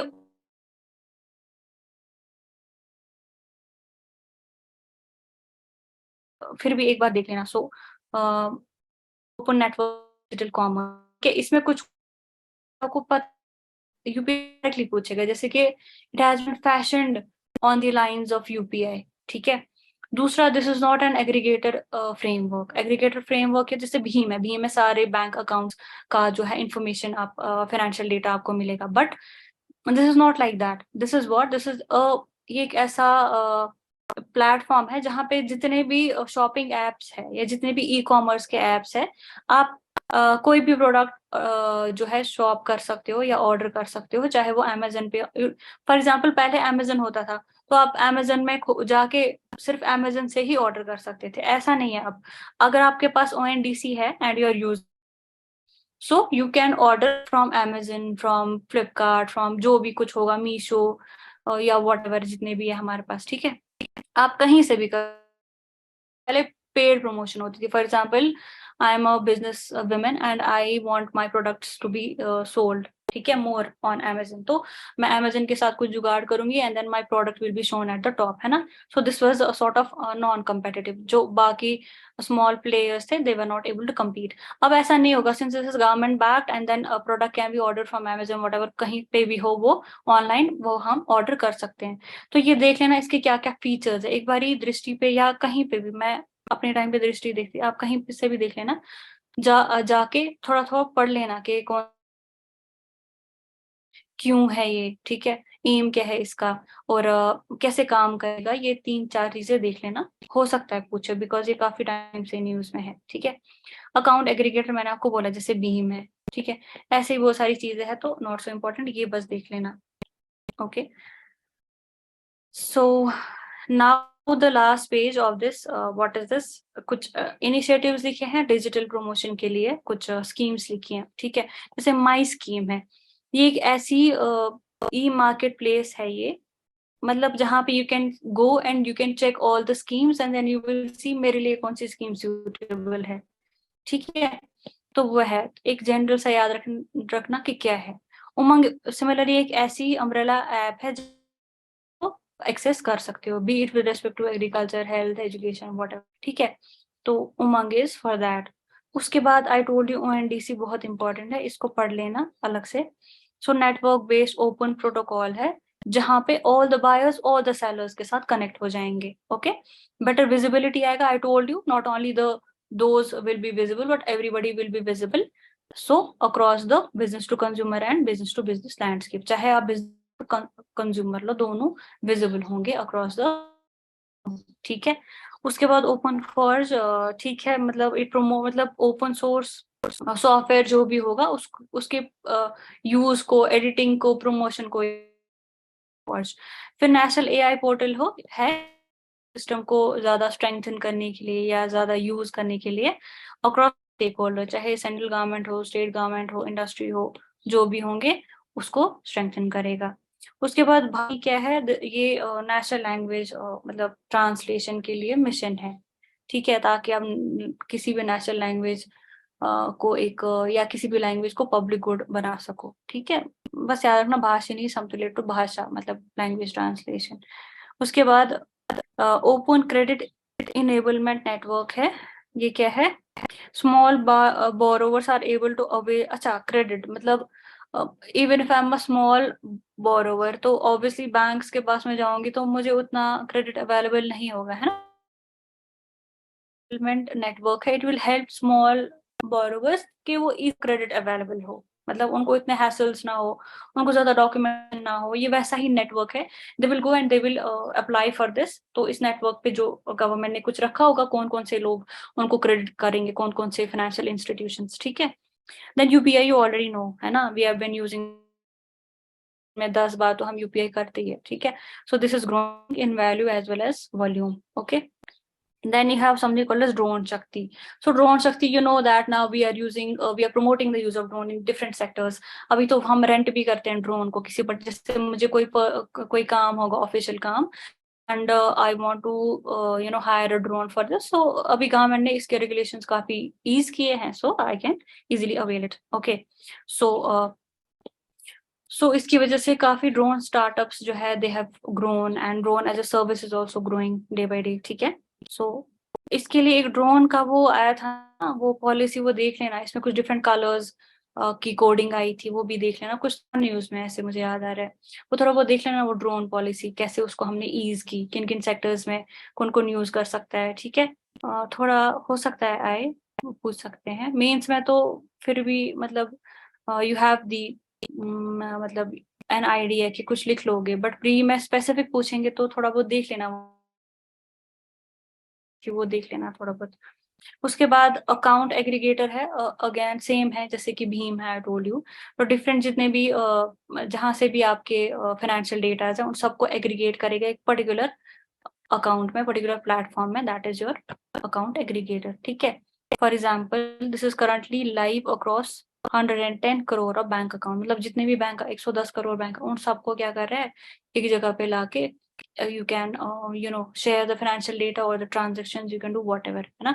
पहले used to have the cash in your wallet, फिर उस wallet से आप transaction करते थे, फिर यूपीआई आया, interoperability, seamless transactions होने लगी, फिर account aggregator आया, जिसकी वजह से जितने भी like if you are registered कहीं पे भी, अगर आपने अपने अकाउंट को इंटरनेट के साथ कनेक्ट किया होगा, अपने बैंक अकाउंट को, तो बस that is enough, then you can use an account aggregator app like Bheem, and then you can do the transaction, ठीक है। नॉन बैंक, हाँ ठीक है, एनबीएफसी होगा, ओके ठीक है। Now both physical and this have improved, okay, because of government initiatives. उसके बाद these are certain things that are very important for the promotion. I told you for the infrastructure. अगर आए ना तो first आप लिखोगे, एक तो PPPs हैं, उसके बाद NIP है, उसके बाद नेशनल मॉनेटाइजेशन पाइपलाइन है, उसके बाद नेशनल लॉजिस्टिक्स पॉलिसी है, उसके बाद गति शक्ति है। तो ये 5 का जिक्र आपका होना चाहिए अगर इंफ्रास्ट्रक्चर पे कुछ भी पूछते हैं तो, ओके।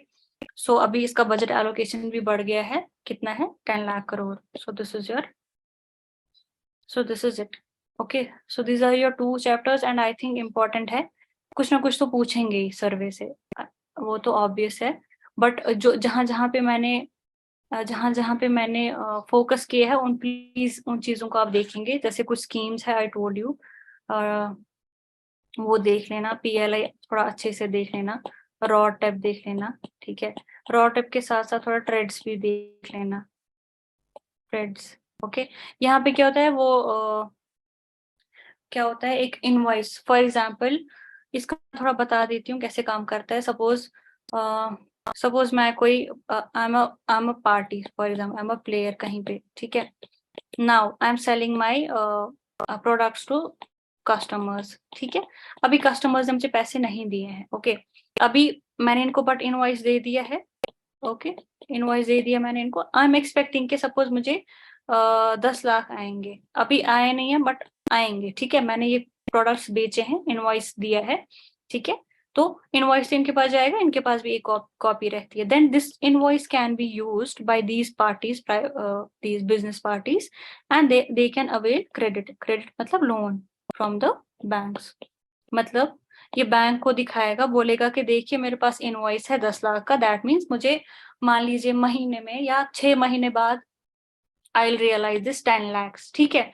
तो ये 10 लाख मुझे बाद में आएंगे, आप मुझे फिलहाल लोन दे दीजिए, then I repay you after 6 months, ठीक है। So this is how the trades work, ठीक है। ये थोड़ा बहुत देख लेना, because this is again important. फिर डीएलआई देख लेना, दिस ओएनडीसी देख लेना, जो जो भी मेंशन की है ना, या एमएसएमईज के रिलेटेड जो भी रैम्प स्कीम थी, चैंपियंस थी, समार्थ थी, जो भी मेंशन किया है ना, उसके बारे में थोड़ा बहुत एक एक दो दो लाइनें पता होनी चाहिए, कम से कम मिनिस्ट्री डिपार्टमेंट किसके रिलेटेड है, क्यों है, इतना काफी है, ओके। या सेमीकंडक्टर्स के, मुझे लगता है सेमीकंडक्टर्स पे क्वेश्चन पूछा है, समथिंग वाज आस्क्ड सेमीकंडक्टर्स पे। सो फिर से पूछ सकते हैं, क्योंकि we are doing we have introduced some schemes in semiconductors, वो थोड़ा वो दे, ठीक है। And I was expecting to ask you certain questions, छोड़ो मैं बताऊंगी, आई विल टेल यू कि क्या क्या थोड़ा दिमाग में रखना। जैसे एक हल्का सा आइडिया रखना, आपका जीडीपी एब्सोल्यूट टर्म्स में कितना है, कैन टेल मी कितना है एब्सोल्यूट टर्म्स में, थोड़ा वो कर दो प्लीज, कितना है जीडीपी हमारा, हाँ ठीक है, अराउंड 3 ट्रिलियन है, गुड, ओके ठीक है। उसके बाद our debt to GDP ratio, वो आपने, वो रोहित ने बोल दिया ऑलरेडी, ठीक है। What is our tax to GDP ratio, what is that, हम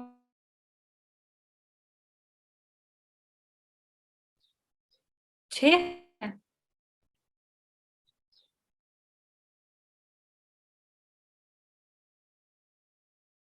everybody should type, even if it is wrong it's okay, but at least these are important figures, पता होने चाहिए, okay।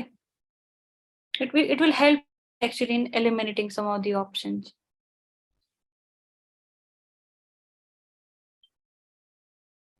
It was शायद 11% था, अभी शायद 10% हो गया था, ठीक है। रोहित जो आप बोल रहे हो ना, 6% जो आप बोल रहे हो, this is around 80% of population in India is paying tax. वो 6 भी नहीं है, वो 4-5 के करीब है, 4 और 5% of the population is paying taxes. Imagine just 4% are paying taxes, बाकी 96% पे ही नहीं करते हैं, they don't fall in tax, okay. What else is there, और क्या क्या पता होनी चाहिए। अच्छा मुझे बता दो, flipping flipping and reverse flipping, what is that.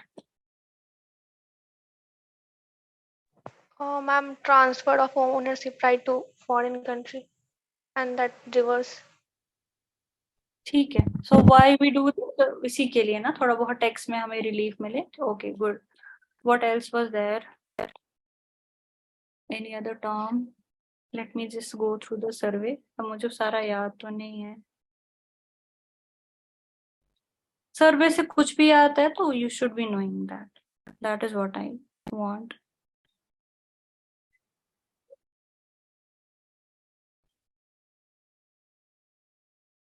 अच्छा, who calculates this PMI?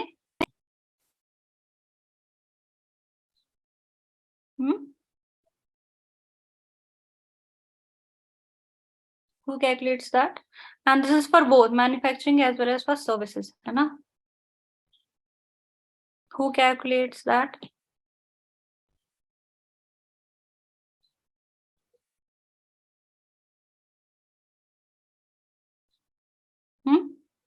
IHS, SCO?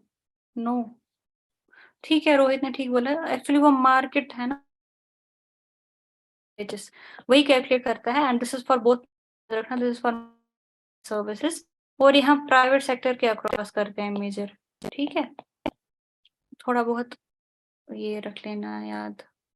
ठीक है. And what was there in India? अच्छा, growth rate क्या? What was the growth rate of industry sector? What was that?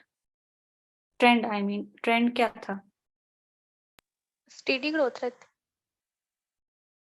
Steady नहीं था. It increased actually. 2020 से 21 increase हुआ था, फिर 2021 से अभी 22 फिर से decrease हुआ. So this has been the trend. हाँ, ये थोड़ा याद रख लेना. Services का तो what was in case of services वो बता दो.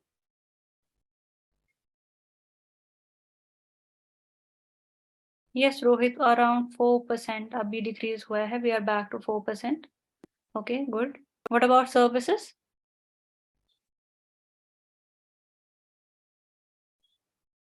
9. I'm asking about the trend. Trend क्या है?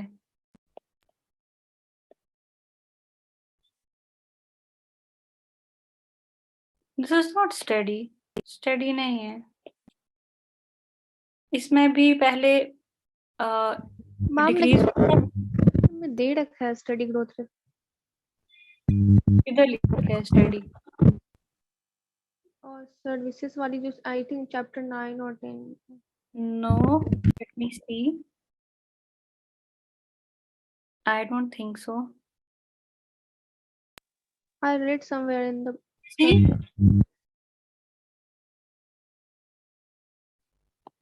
अभी पहले क्या हुआ? डिक्रीज हुआ, उसके बाद इंक्रीज हो रहा है.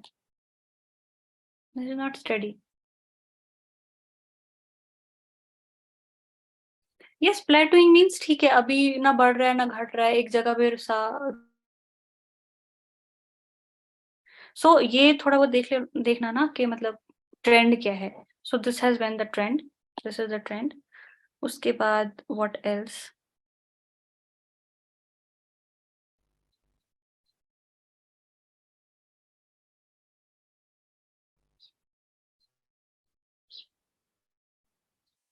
ओके, फिर से ONDC है इसमें, तो दैट मीन्स ये इम्पोर्टेंट है. जिन जिन चीजों को बार बार से मेंशन किया है, दैट बिकम्स इम्पोर्टेंट. ठीक है. So this for your industry and services. तो बाकी इज फ्रॉम कोर इकोनॉमी ना, वो आपको ठीक ही होगा. जैसे व्हाट इज दिस? IBC है ना. How IBC is again important because surveys trying to boost about the IBC, the cases that IBC have been able to solve, the decreased in the wearing and tearing of assets because of the IBC. ठीक है. So ये थोड़ा बारे में फिर से देख लेना because this can be asked. Okay. जो भी है बेसिक्स IBC का, मैंने वो क्लास में पढ़ाया है, तो उसी को रिवाइज कर लेना. That is important. बाकी क्या ही है.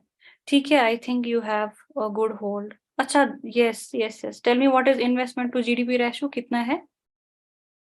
How much is that? What percentage investment to GDP?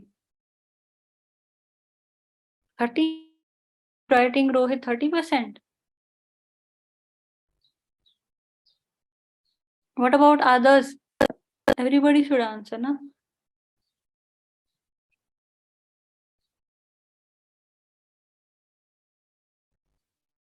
$28 पहले होता था, अभी it is in 30s only, it is 34% actually.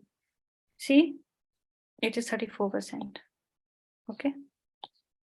अच्छा हाँ, tell me this. What is inverted bond? Inverted and what does that signify? ये न्यूज में आया था और उस पे काफी डिस्कशन हुआ था. So what is inverted bond yield and what does it signify?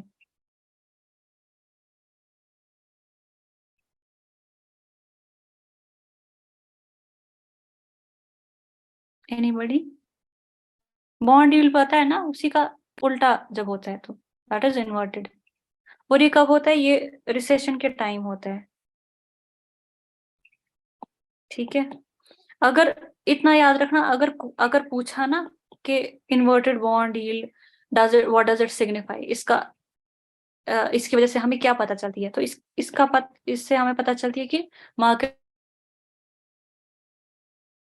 Discussion हुआ है, तो मे बी ये पूछे. ओके, ठीक है, इतना मुझे लगता है काफी होगा. और जो ये एमसीक्यूज है ये प्लीज देख लेना, because if you are done with these, it will Rohit, what is this domestic trade and foreign trade 50%, 50%? मतलब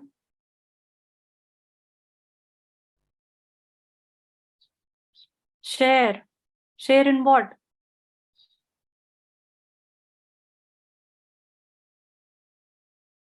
Total trade? Are you asking me the domestic trade vis-a-vis total trade percentage? I'm not sure. I'll have to check it. मुझे याद नहीं है 50% है कितना है. Okay. तो Google करना पड़ेगा, अब कर लेना गूगल. ठीक है, अगर नहीं होगा तो मुझे मैसेज कर देना. आई एम नॉट श्योर, तो मैं अभी कुछ नहीं बोल सकती हूँ. ठीक है, ठीक है, ओके.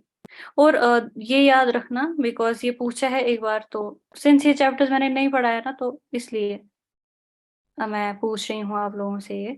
तो एक्सटर्नल लायबिलिटी कितनी है? कम ही है, एंड दिस इज गुड. ठीक है, this is very good for us. और इंटरनल लायबिलिटी 95% है. तो ये एक बार ही पूछा है ऑलरेडी प्रीवियस ईयर क्वेश्चंस में. is the external liability of India. So that was around यही 4-5%.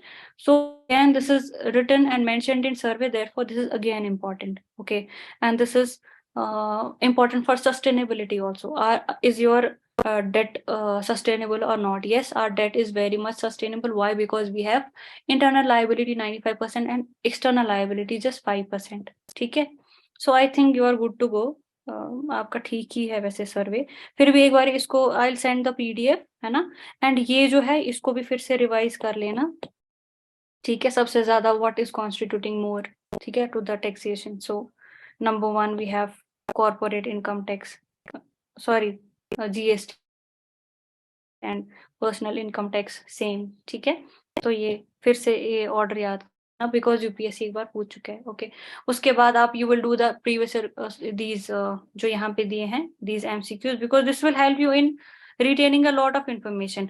अगर आप पढ़ते उतना याद नहीं रहेगा, but once you are doing these MCQs, okay, this will be there in your head. ठीक है, it will be very easy. देखो ऐसे यूपीएससी पूछती है, arrange these in decreasing order, ऐसे पूछेगी UPSC. So if you have done these question, you will be good to go. ठीक है, I hope you will attempt these questions. If there is anything that you are facing problem with in the economic survey, आप लोग मुझे message कर देना. Okay, it's okay Rohit, अगले साल दे देना. अच्छा, now I will tell you about the importance of survey. Now कोई बोल रहा होगा कि मैं तो इस साल दे ही नहीं रहा हूँ, ना प्रीलिम्स ना मेंस, तो is this important for me? Obviously this is very important for you. There are people who would do 3 साल का सर्वे. Trust me, there are people, they do 3 साल का survey before attempting means. Why? Because when you have to substantiate your answer, you will substantiate it with the survey. For example, जैसे चक्रव्यूह challenge था पिछले वाले सर्वे में, ठीक है, 1-2 साल पहले चक्रव्यूह challenge, everybody is writing about this challenge, जबकि ये किस सर्वे में आया है, 1-2 साल के पुराने वाले सर्वे में, ठीक है। उसके बाद in the next year there was nudge approach, ठीक है, या फिर बिहेवियरल एटीट्यूड, ठीक है, बिहेवियरल चेंजेस था, एवरीबडी इज कोटिंग दैट। तो कुछ कुछ चीजें हैं जो हम पुरानी सर्वे से लेते हैं, दैट इज वेरी इंपॉर्टेंट। उसके बाद ट्रस्ट बेस्ड गवर्नेंस या इनविजिबल हैंड, ठीक है, इस तरह की जो जो चीजों का यूज किया जाता है, that is very important to write your answer, okay. उसके बाद रोहित चक्रव्यूह चैलेंज, चक्रव्यूह मतलब you are able to enter but you are not able to exit. तो बहुत सारे फर्म्स का, बिकॉज ऐसे हमारे यहाँ रेगुलेटरी लॉज थे जिसकी वजह से कोई फर्म तो खुल गई, मतलब they have started but they are not, but उनका उतना प्रॉफिट नहीं हो रहा है, but they are not able to exit also. मतलब अब इतने कॉम्प्लिकेटेड प्रोसीजर्स है, इतने कॉम्प्लिकेटेड लॉज है, they are not able to exit. तो उसको चक्रव्यूह चैलेंज बोला था। चक्रव्यूह ना, that is in your Indian mythology, ठीक है, आपको बेटर पता होगी मुझसे। सो इस तरह की चीजें हैं। So if you are not attempting prelims this year, it's okay, survey पे होल्ड होना चाहिए। If you are very good with the survey ना, trust me, your mains will be very good compare to others. Yes, okay. So इस तरह के it's okay, आप इस साल दो, आप अगले साल दो, आप जिस भी साल दे रहे हो, ये जो ट्रेंड्स है, ये जो आपको कीवर्ड्स पता चल, पूरा सिलेबस ही रिवाइज हो गया। सी, पहले चैप्टर से एंड के चैप्टर तक इकोनॉमी, सिर्फ इतना ही पढ़ के जा रहे हो ना, काफी है आपका सारा, मतलब जो भी इकोनॉमी से आएगा, यू विल अटेम्प्ट दैट, ठीक है।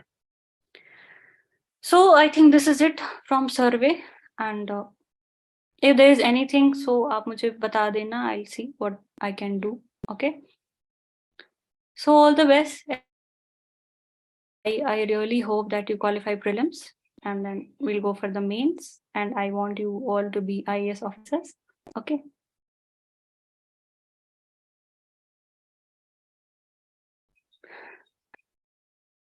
No problem, Rohit, you go with those notes. Good, Rohit.